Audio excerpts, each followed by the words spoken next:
नमस्कार. आजचा एपिसोड म्हणजे हा एपिसोडवर मी शॉर्टमध्ये पहिला पार्ट एक्सप्लेन केला. तर इंदू सगळ्यांना श्रीकलाच्या घरी घेऊन जाते आणि तिथे जाऊन तिला दागिने मिळतात, पण त्याच्यामध्ये एक मोठा ट्विस्ट आहे, ते मी तुम्हाला एक्सप्लेन करताना सांगेल. आणि त्यानंतर इंदू थोडीशी अपसेट होऊन जाते, व्यंकू महाराज तिला समजवतात बिमजवतात. या सगळं पहिल्या पार्टमध्ये. चला बघूया आजच्या पहिल्या पार्टमध्ये काय काय झालंय.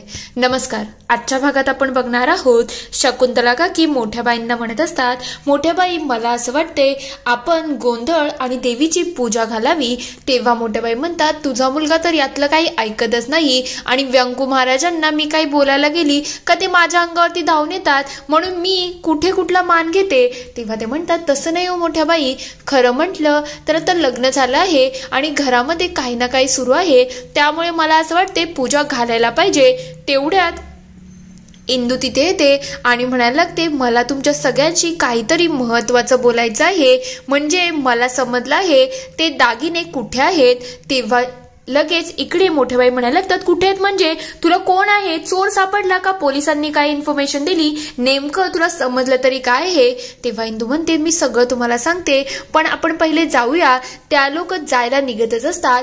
तेवढ्यात गोपाळ तिचा डबा घ्यायला आणि आदोक्षस सुद्धा कामावर जायला निघायला आलेला असतो. तेव्हा मोठ्या बाई म्हणतात आता सगळ्यांना सांग नेमकं प्रकरण काय आहे. तेव्हा ती म्हणते तुम्ही माझ्या बरोबर चला आणि यावेळेला मी जे काही बोलते ना ते पुराव्यानिशी बोलत आहे, काही चुकीचं नाही आहे, म्हणून प्लीज सगळ्यांनी माझ्या बरोबर चला, म्हणजे सगळ्याच गोष्टी तुमच्या समोर येतील. सगळे लगेच श्रीकलाच्या घराच्या इथे येतात. तेव्हा मोठ्या बाई विचारतात हे कोणाचं घर आहे, इथे तर मी कधी आली नाही. तेव्हा नारायणीताई म्हणायला लागतात हे श्रीकलाचं घर आहे. तेवढ्यात आदोक्षस थोडा चिडलेला असतो की हे सगळं काय चाललंय इंदू. तेव्हा इंदू म्हणते मी जे काय करते ते विचार करून करते, म्हणून कोणीही आत्ता चिडू नका. तेवढ्यात बाहेर श्रीकला येते. तेव्हा श्रीकला म्हणायला लागते काय तुम्ही सगळे इथे येणार होते तर मला सांगायचं ना, म्हणजे मी तुमचा पाहुणचार केला असता. तेव्हा इंदू म्हणायला लागते अगं पाहुणचाराची काय गरज आहे, आता आम्ही ते काहीतरी घ्यायला चाललो आहोत आणि दागिने तर तुझ्याच घरात आहेत ना. तेव्हा गोपाळ म्हणतो माझ्या बायकोवरती वाटेल ते आरोप करायचे नाही, तोंड दिला आहे म्हणजे सुटत जाऊ नको, माझ्या बायकोला दर गोष्टीमध्ये गुंफण्याची गरज नाही आहे. तेव्हा इंदू म्हणते मी जे काही बोलते ना ते खात्रीशीर बोलत आहे, म्हणून आता जे काही आहे ते खरं खोटं होईल. तेव्हा शकुंतला काकी म्हणतात इंदू तुला समजते का, तू श्रीकलावरती ऑलरेडी चोरीचा आळ लावलाच होता, आता तू तिच्या घराची धडती सुद्धा घेणार आहे का. तेव्हा श्रीकला म्हणते हे सगळं काय चाललं आहे, मी खरंच एवढी वाईट आहे का जे तुम्ही माझ्यावरती इतके आरोप करताय, हे खरंच खूप वाईट आहे. इंद्रायणीताई मी काय केलं आहे हो, तुम्ही सतत माझ्या मागे लागले आहेत. तेवढ्यात इंदू म्हणायला लागते काय गरज आहे एवढी नाटकं करायची, थांब ना आपण सगळं खरं खोटं करू. तेव्हा ती म्हणते ठीक आहे तुम्हाला जे करायचं असेल ते करा, पूर्ण घर धडती घ्यायचं असेल तरीही मला काही हरकत नाही. तेव्हा इंदू लगेच एक एक वस्तू शोधायला लागते आणि तिच्या हातामध्ये ती पोटली लागते. ती पोटली जशीच ओपन करते तेव्हा ती म्हणते बघा हेच ते दागिने आहेत ना. तेव्हा मोठ्या बाई चिडतात आणि म्हणायला लागतात काय ग दिग्रसकरांच्या घरामध्ये तुला येऊन 2 दिवस झाले नाही आणि तुने घरामध्ये डल्ला टाकला, चोरी केली, तुला लाज वाटते का, तू या घरामध्ये डाका कसं काय टाकू शकते. तेव्हा ती म्हणते नाही मी काहीच केलं नाही, प्लीज समजून घ्या. तेवढ्यात नारायणीताई दागिने चेक करायला लागतात आणि म्हणायला लागतात आई हा तर आपली कंठी नाही आहे, हा हार आहे तो थोडा वेगळा आहे. तेव्हा ती विचारते शकुंतला की तुलाही माहिती आहे ना हा आपला हार नाही, याच्यावरती तर सोन्याचं पाणी टाकलं आहे, आपल्या घरचा हार तर खराखुरा आहे ना. तेव्हा सगळेजण थोडे आश्चर्यचकित होतात की नेमकं हे प्रकरण काय आहे. लगेच श्रीकला मध्ये येते आणि म्हणते खरं म्हटलं तर तुम्हा सगळ्यांना मला या गोष्टी सांगायच्या नव्हत्या, मी एवढी श्रीमंत नाही आहे, मी गरीब घरचीच आहे, त्याच्यामुळे सासूरवाडीमध्ये कसं असं खोटे दागिने नेणं मला काही आवडलं नाही, त्याच्यामुळे मी माझे सगळे खोटे दागिने इथेच ठेवले होते आणि तेच मी सगळ्यांपासून लपून ठेवत होती. तेवढ्यात गोपाळ म्हणायला लागतो बघितलं का माझी बायको किती चांगली आहे आणि तुम्ही इंद्रायणी तू माझ्या बायकोवरती आळ घेतला की तिने चोरी केली आहे. तेव्हा ती म्हणते नाही तुम्ही त्यांना असं काही बोलू नका, खरंच मी शपथ घेऊन सांगते, मी माझ्या आईची शपथ घेतली मी चोरी केलेली नाही. आणि जर इंद्रायणीताई तुम्हाला माझ्याशी एवढाच प्रॉब्लेम असेल ना तर त्या दिग्रजकरांच्या घरामध्ये मी पुन्हा. तेवढ्याच शकुंतला काकी म्हणतात तू का घरामध्ये पाय टाकणार नाही, ज्यांना खरंच कपट दिसून येते ना ते चेहऱ्यावरती दिसून येत आहे.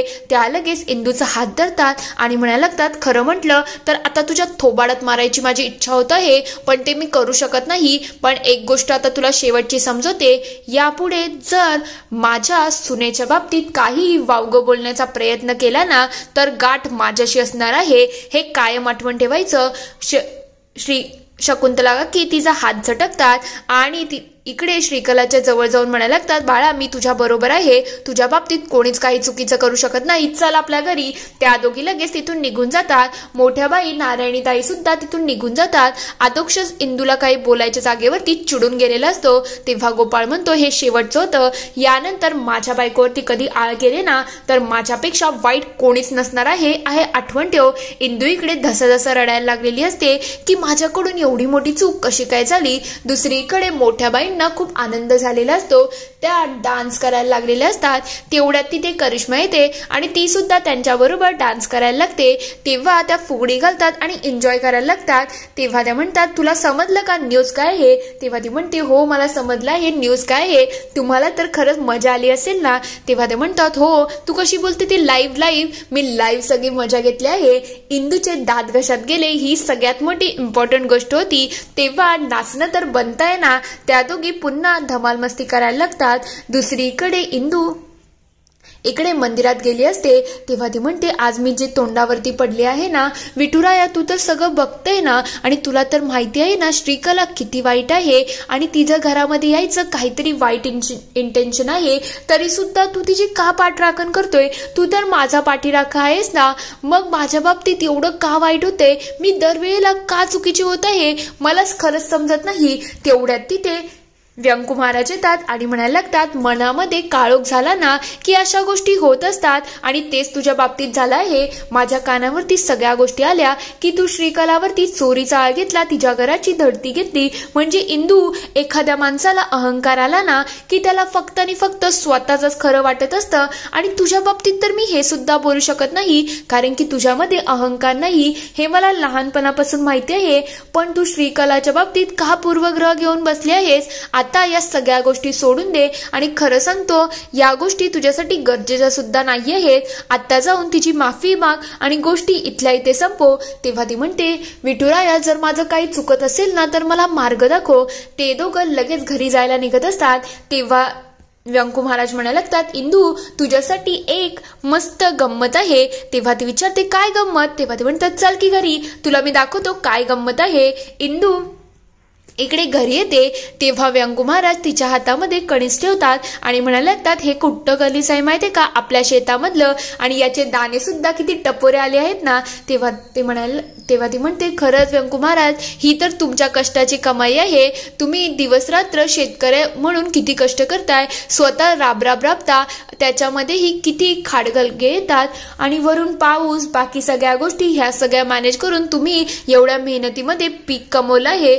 खरंच तुम्हाला मानायला पाहिजे. तुम्ही जे करताय ना ते कोणीच करू शकत नाही. शेतकऱ्याला हॅट्स ऑफ आहे. तेव्हा ते म्हणतात, हे तर प्रत्येक शेतकऱ्याचं काम असतं, आणि तेच मी सुद्धा केलं आहे, यामध्ये वेगळं काही नाही आहे. तेव्हा ती म्हणते, पण तुमचं कौतुक करावं तेवढं कमीच आहे. तेवढ्यात तिथे श्रीकला येते आणि म्हणाले, ते बाबा पाणी घ्या. तेव्हा ते म्हणतात, तू बघितलं का श्रीकला, हे बघ आपल्या शेतावरचं कणीस आहे. तेव्हा तिला जुन्या गोष्टी आठवतात आणि ती म्हणायला लागते, तुम्हाला माहितीये का, माझ्याही बाबांचं शेत होतं आणि त्याच्यामध्येही असंच पीक यायचं, पण कोणीतरी त्यांचं आयुष्य बर्बाद केलं, त्यांना देशोधडीला लावलं आणि सगळं काही बर्बाद झालं आहे. तेव्हा व्यंकू महाराज म्हणतात, आता जुन्या गोष्टींमध्ये रमू नको, या जुन्या गोष्टी सोडून टाक आणि आता चांगल्याचा विचार कर. तसंही तुम्ही या घरामध्ये गोविंदाने राहावं असंच माझं म्हणणं आहे. तेव्हा ती म्हणते, मी तुमच्यासाठी जेवणच वाढते. तेवढ्यात इंद्रायणी तिच्या जवळ जाते आणि म्हणायला लागते, श्रीकला मला खरंच तुझी माफी मागायची आहे. आज सकाळी जे काही झालं त्याच्यासाठी आय एम सॉरी. तेव्हा ती म्हणते, ताई तुम्ही एवढ्या गोष्टी मनाला लावून घेऊ नका. तुमच्या मनामध्ये संशय आला होता आणि तुम्ही तोच दूर केला. यामध्ये काहीच चुकीचं नाही आहे. मला तरी तुम्ही चुकीच्या वाटत नाही आहे.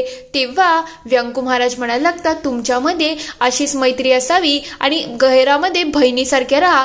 तेवढ्यात ती लगेच तिला मिठी मारते आणि म्हणायला लागते, इंदू मी तुला बोलली होती ना की मी जे बोलत नाही ते करून दाखवते, आणि आता जे मी बोलते ते तर मी नक्कीच करते हे आठवण ठेव. आता तुझ्या हातात आहे तुला काय ठेवायचं आहे आणि काय नाही. हे ऐकले तर इंदू अक्षरशः घाबरून गेलेले असते. तेवढ्यात व्यंकू महाराज म्हणतात तुमचं चालू द्या, मी जरा हातपाय धुवून येतो आणि जेवण्याच्या ताटावरतीच येतो. व्यंकू महाराज तिथून निघून जातात. इंदू लगेच तिचा हात झटकते. तेव्हा श्रीकला म्हणायला लागते आता खरी गंमत तर सुरू होणार आहे.